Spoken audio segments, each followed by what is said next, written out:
রেস্টুরেন্টে ঢুকে আমি তো জাস্ট অবাক, এই কী ব্যাপার। আর এখানকার অ্যাম্বিয়েন্স, খাওয়ার দাওয়ার এক কথাই ছিল জাস্ট অসাধারণ। আর দেখতে পাচ্ছেন একদম বাঙালিয়ানা খাবার দাবার, বেগুন ভাজা, পমপ্লেট, পার্সে মাছ, খাসি মাংস, দই, চাটনি, আর কি চাই, জমে তো একদম ক্ষীর।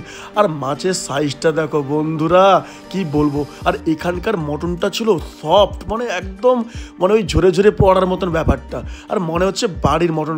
তাছাড়া আপনারা দীঘা ঘুরতে এলে এই হোটেলে না থাকলেও কিন্তু এই রেস্টুরেন্টে আপনারা খেতে আসতে পারেন। আর এখানকার খাওয়া দাওয়ার বাঙালিয়ানা ব্যাপারটাই জাস্ট একটু অন্যরকম। আর মাছ থেকে শুরু করে চিকেন সবটাই ছিল কিন্তু একদম ফ্রেশ।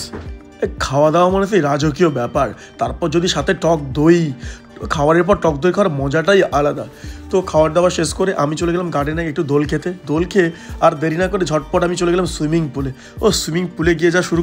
আচ্ছা একটা কথা বলুন তো আপনারা, এই গরমে সুইমিং পুল কারই না ভালো লাগে। আর একবার ভেবে দেখুন, দীঘা ঘুরতে এসে এরকম বড় সুইমিং পুল, যেখানে হচ্ছে 1200 টাকা থেকে এসি রুম স্টার্টিং হচ্ছে। দীঘা সমুদ্র সৈকত থেকে মাত্র 5 মিনিট ডিস্টেন্সে বড় গার্ডেন রয়েছে, সুইমিং পুল এক্সেস এবং এসি রুম, আরো অনেক কিছু অ্যামিনিটি রয়েছে। আর এখানকার সব থেকে বড় কথা, যেখানে খাওয়ার দাওয়ার জাস্ট অসাধারণ এক